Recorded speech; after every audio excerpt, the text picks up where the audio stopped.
1, 2, 3, 4, 5, 6, 7. Hello, my name is Lisa Levy. My interest in euthanasia and physician-assisted suicide started with Dr. Jack Kevorkian. Ironically, according to biography.com in 2011, he died in the hospital I was born in Royal Oak, Michigan. When I was filling out an advanced healthcare directive, one of the questions was about euthanasia. And I'm going to tell you what euthanasia and physician-assisted suicide is, and the counter-argument, what the current U.S. laws are, and finally what the law is in Nevada, and about the Nevada Senate bill. At the end, I will let you know what you can do both personally and on a grander scale to help make physician-assisted suicide legal, at least in the state of Nevada.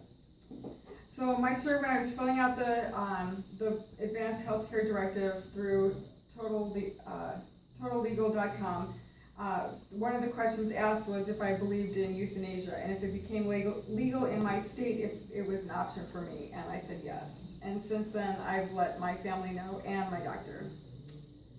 The legal definition of euthanasia, according to Encyclopedia Britannica, it is the practice of painlessly putting to death persons suffering from painful and incurable disease or incapacitating physical disorder. It is allowing the person to die by withholding treatment or withdrawing artificial life support measures. And a physician can lawfully decide not to prolong life in cases of extreme suffering and may administer drugs to relieve pain even if this shortens the person's life. And the counter-argument taken from the book Assisted Suicide, Current Controversies, in an article titled Legalized Assisted Suicide Would Damage the Physician-Patient Relationship, which was written by Physicians for Compassionate Care. A point was brought up that by focusing on euthanasia and physician-assisted suicide, it detracts from improving end-of-life care. And now that we know what euthanasia is, we can look at the states and their laws.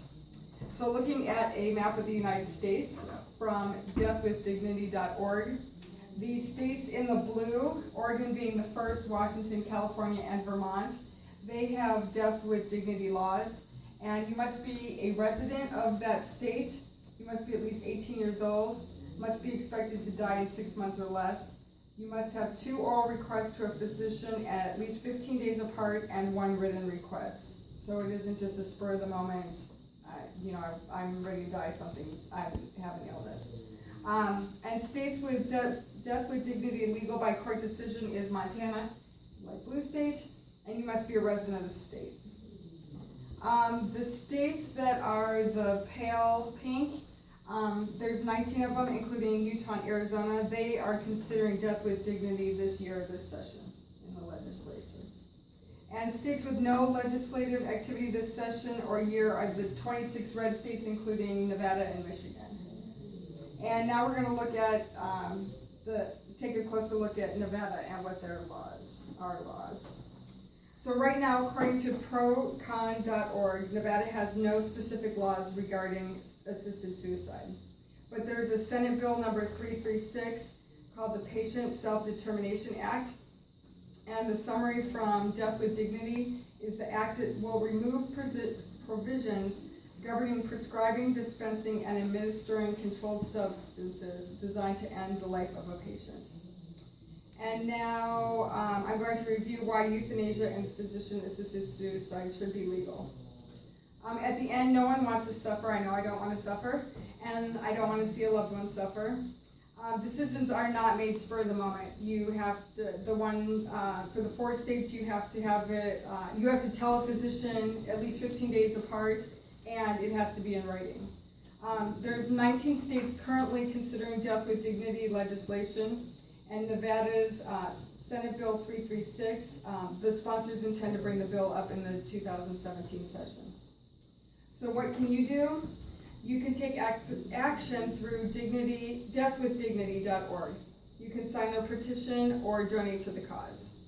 And although euthanasia and physician-assisted suicide are decided by each state, the presidential candidate stance, according to procon.org, Hillary Clinton and Bernie Sanders are for it. They've both spoken for it. Cruz and Kasich, which I guess Cruz dropped out yesterday, they're not clear whether they're pro or con for it. And Donald Trump, they found nothing, that he hasn't addressed it at all. Thank you.